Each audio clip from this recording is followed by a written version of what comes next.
જમણા હાથે બીજા ત્રીજા નંબરની આંગળીએ પાણીમાં બોરવાની તમારા શરીર ઉપર આજુબાજુ દ્રવ્ય પૂજાની સામગ્રી ઉપર પાણી છાંટો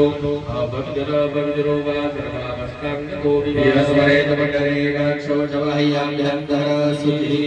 જલાકાશમાં દ્રાવિદો પુષ્ટિકાચાર્ય નમઃ સ્વે પુષ્પાંજલિમાદાય હાથની અંદર એક પુષ્પ રાખી કર્મના સાક્ષી સ્વરૂપે દીપ નારાયણ પરમાત્મામાં ભક્તિ જગત